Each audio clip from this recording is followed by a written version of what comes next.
Hey. Okay, so mute everybody.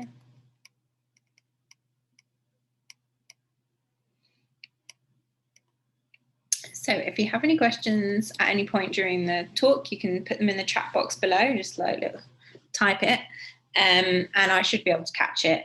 If I don't, it means that it's there, so when I stop talking, it doesn't get lost. I'm going to give people a few more minutes before I start talking through the materials, but if you've not attended one of these before, my name's Natasha. I'm the founder of Voyage Botanicals. I have over 10 years of experience working with women with these kind of issues. And now I focus on making products, but in January, I'm going to start working with women in a group setting online as well. So that's super cool. I'm looking forward to that. I haven't worked like that intensely with people for a long time. So let me just bring up my notes. Yesterday I was talking about PCOS with everybody, and today is heavy periods. Tomorrow is light periods, so you might find that useful too. I'm just going to pop like this, because I find I can't stop. It's really nice to see people, but I find it really distracting too when I'm talking. Okay, so what constitutes a heavy period? You'll find that people will give you measurements a lot of the time for what a heavy period is, but I would, oh cool. The best thing I ever read was in a gynecology book, and it said, whatever the patient finds unacceptably heavy is heavy. And I thought, yeah, that's great to hear for once, people listening to their patients. So we don't get too like worried about what exactly heaviness is, but usually when I hear people complain about heaviness, they also say that it goes hand in hand with them having to use like a tampon and wear a pad, or having to change their pad like every few hours, like literally every hour or two, partly for comfort, but partly because they know that if it went on for much longer, it would get full. People who have to get up in the night to change their pads, there's like nothing is strong enough. Yeah, moon cup plus a pad, yeah, then yeah, for sure, that's a heavy period. What's good about using a moon cup is you actually can measure how much blood you're losing. So there are natural reasons why you can get heavy flow, and that is perimenopause. After having given birth, it's not really a period after you've given birth, you just bleed a lot after birth. And at the beginning of your menstrual years. But there are lots of other reasons that it might happen, being caused by an illness, and it's important. Oh, I just silenced that. My apologies. It's important that you rule out any illness before going forwards with this. So do go and see your GP if you have heavy periods that are causing you discomfort. Because you want to rule out things like fibroids, uterine or endometrial polyps, endometriosis, adenomyosis, pelvic inflammatory disease. Contraceptives like the IUD can actually make people's periods much heavier sometimes, and it's really unpredictable whether it will lighten them or make them more heavy, which is really annoying for everybody.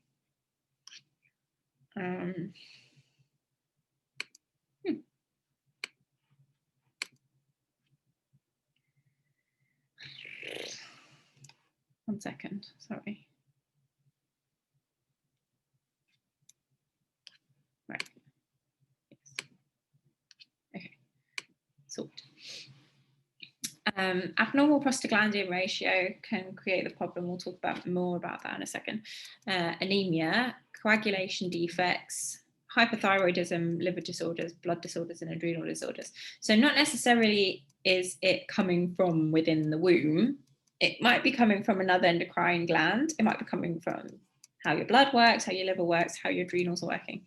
So just if you have somebody just look at the reproductive system for the reason why you're having heavy periods, it's worth maybe pushing a little bit and be like, well, is there anything outside of that that it might be? Try and help them to think outside the box a bit. So diagnostics, that you probably, the first thing that would get done is a blood test. But you can also have a hysteroscopy where they look with a camera into what's happening with the womb. And with an ultrasound is non-invasive, but they can scan for if there's growths and fibroids. So once you have it kind of out, once you have it outlined, once you know that it's not an illness, then you can start to figure out how you want to improve it. And the things that I'm going to say now is like how you want to improve it. Generally speaking, have I put them on? No. Okay. So generally speaking, having a heavy period is a sign. I'll go like this so you can see my face. Generally speaking, heavy periods are a sign that there is a relatively high estrogen in the body, because heavy flow comes from either you having a really thick endometrial lining, which was kept alive, like kept thriving because of the amount of because of the amount of progesterones that you release during the second half of your cycle, or because the estrogen surge that you have in the middle of the cycle was particularly high, and that in itself led to higher progesterone. So usually people want to treat it by giving things that help to manage estrogen levels, but also sometimes having herbs that manage the progesterone are helpful. But working with the hormones specifically in that way, I would recommend leaving to a herbalist, because you can, especially with the progesterones, you can make things worse before you make them better. And one of the progestogenic herbs that people recommend online all the time is Agnus castus. And I have to say, I have had a real mixed bag of results with it. I often find that patients don't react the way that I was hoping when I give them Agnus castus, sometimes called Vitex Agnus castus. So just beware of that recommendation if you come across that on the net, so to speak. So the herbs that I would recommend that you take are relaxants like chamomile, lime blossom, and passion flower. These will help with the stress response of day-to-day life. I find that often people who are suffering with heavy flow, especially during the perimenopause, have gone through a long period of stress before going through the menopause, and that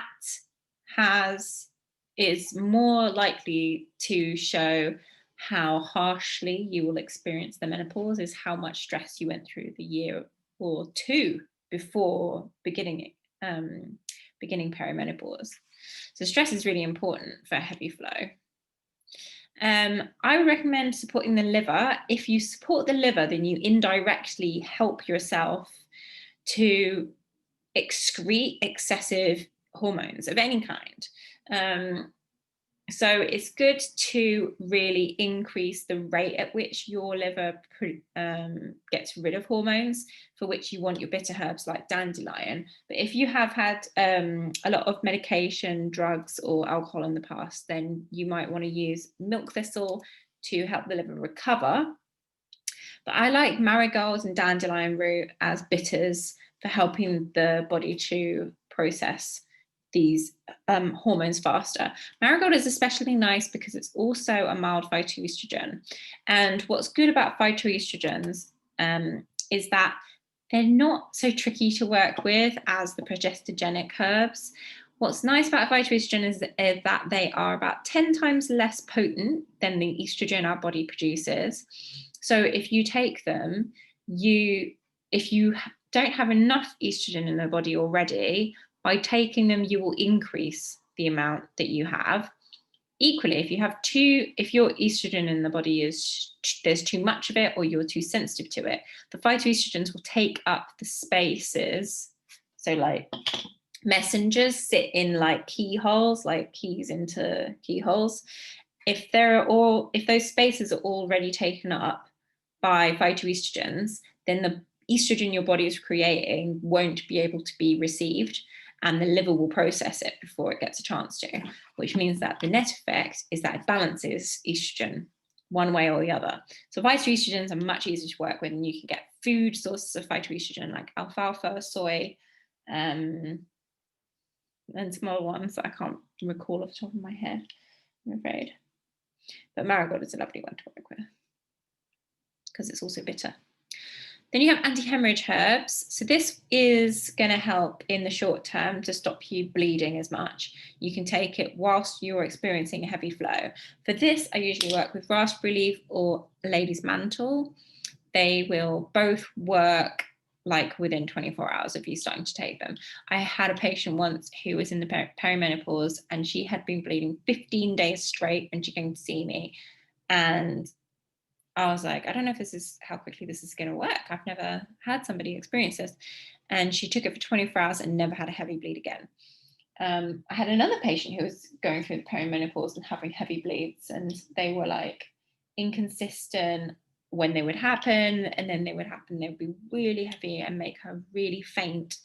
And I gave her anti-hemorrhage herbs as part of her prescription, like not on her own. She also never had heavy periods again like that. So I think they're very, very effective. I would recommend taking blood tonics, not necessarily just as herbs, but also as a supplement. So when you lose blood in heavy periods, you are losing iron as well. And when you become anemic, you are more likely to have a heavy period. So it becomes this cycle, right? So it's really important that you supplement with iron to stop your periods from being heavy the next time around. Really, really important, especially if you're feeling fatigued after having had your heavy period, then that is very much likely to be a thing that you need to address. So as always, I tell people that they need to learn to relax, and there's a stress test on my website that you can go and visit to help you be more aware of what kind of level of stress you're dealing with to begin with. Of the remedies that I sell, let's have a look at what would be useful for heavy flow. Oh, so Aunt Flow is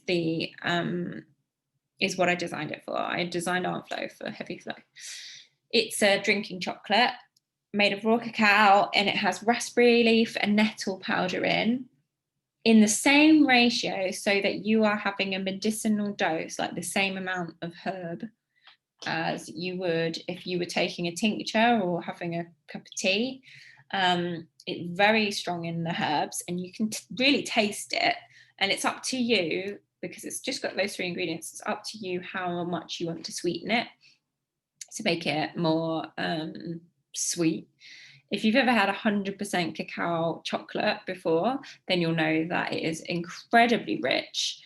It's not at all like a sweet treat. It's quite savory, really. So I leave it up to the person how sweet they want to make it. I serve it up in warm milk. I don't make it in water, just so you know. And it's quite nice if you have like a little frothing machine to mix it all up with that. If stress is implied, if you find that stress is making your periods heavier, then use the Rested Resilience. And potentially the premenstrual me time would be useful too. Okay, so if you have been diagnosed with an illness that's causing the heavy periods, then I'm going to be working with a small group of 10 women for the next 6 months, January to June. And that'll be the cheapest way to get one-to-one advice off me, basically, in a really nice small group of people who are suffering in similar ways. And I'll send more information about that in the future. If you have any questions, please let me know. I have rushed through the materials ever so slightly today, but I just want us to have maximum time to answer your questions before I have to rush off at past.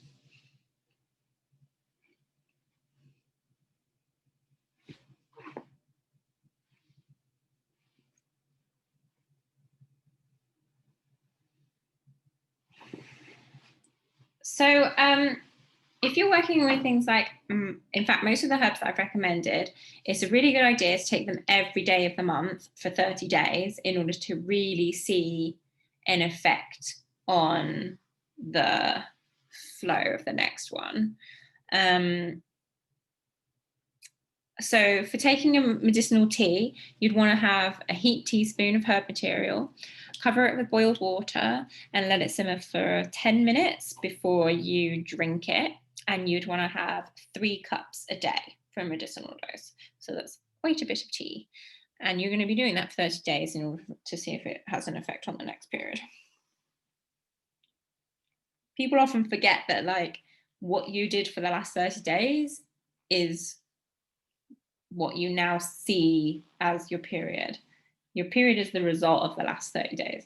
That's what I mean. Why does anemia cause heavy flow? Because, why does anemia cause heavy flow? I didn't really explain that, just that there is a link there, that anemia you end up having a heavier flow, and then because you had a heavy flow, your iron levels go down even more, and then you end up having heavy flow again. It becomes a cycle. I always just assumed that anemia, that iron had some sort of like hemorrhagic, anti-hemorrhagic properties. But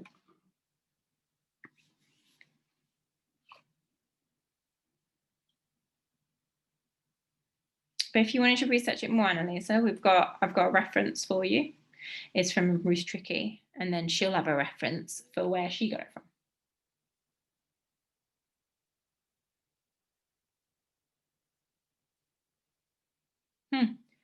That's interesting that they came back super heavy after having not had any for a while. Well, that was about. Did she suddenly, like, when they did kick in, have like a bit of a boost of estrogen, maybe? Oh, maybe. But it makes me think that maybe she started to go through sort of a sort of version of menarche where they irregular, or were the cycles regular as soon as they started again.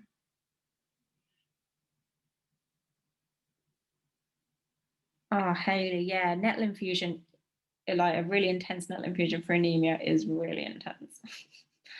I would recommend that you take Spartone or Floridix, or one of those. Better. Honestly, I would say if you dislike the taste of Floridix and Spartone and nettle, maybe you're not anemic. Because I find that when I need iron, I love the taste of those things. And when I don't need it, it's like, tastes disgusting to me. History of ED is in Ehlers-Danlos syndrome. Is that what you mean?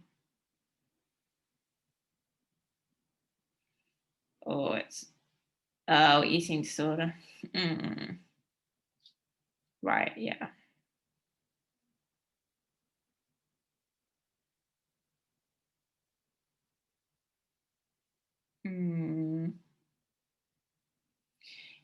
Yeah, so she could be anemic, but there'll also be lots of things happening in terms of her hormone levels. You could get her, if she wants to, she could do fertility awareness method charting, and you'd be able to tell a lot by that. You'd be able to tell, when is she ovulating, how long is she spending in the follicular phase, how long is she spending in the luteal phase.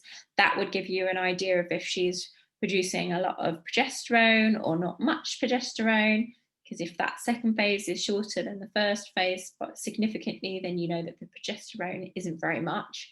So you can kind of assume from that if she's still having a heavy period, even though her luteal phase is short, then it was probably a relatively high estrogen boost that created the heavy flow.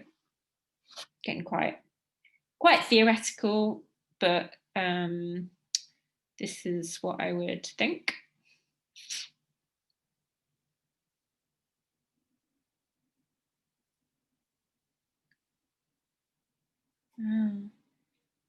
Breast pain is also implied by estrogen, so it's making me think estrogen with her. Those things.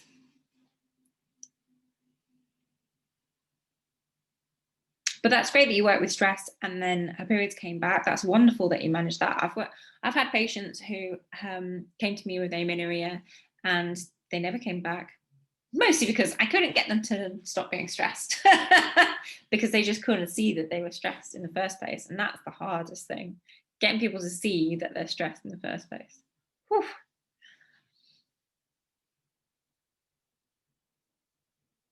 Oh, that's such a shame. That must have been really difficult. Honestly, I would give her the anti-hemorrhagic herbs, the raspberry, lady's mantle, shepherd's purse would be another one. If that's not already part of her blend, definitely whack them in. And then you'd want marigold for phytoestrogenic properties, or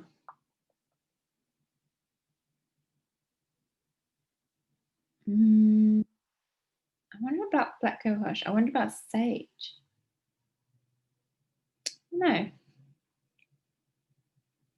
I'd have to look. I have to like have a little read about what other phytoestrogens might be good. I like marigold because it's so gentle.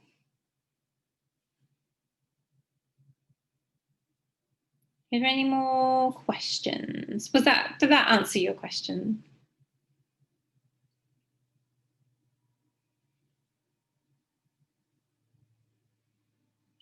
Okay, cool. Yeah, it sounds like it's tricky. I'm sure you've covered like the obvious things.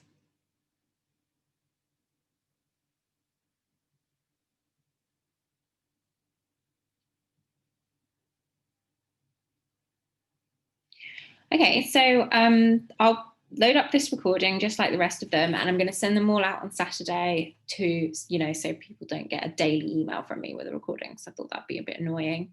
I'll send them all out on Saturday once we've finished them all. So tomorrow is light periods, which I'm looking forward to. And yeah, like I said, if anybody is interested in doing the 6-month menstrual wellness collective, then I'll be sending more information about that out. I think after the recordings, but you can look it up on my website already, foragebotanicals.co.uk. You'll find information about it there. Going to try marigold for a month. That sounds nice. I think I may have some success with shepherd's purse tincture this month too. Cool. Great. Well, good luck to you guys. If you get stuck, you know where I am. You can always email me. But with these sorts of things, you usually need sort of some one-to-one chatting on the phone or, video chats, whatever. Okay.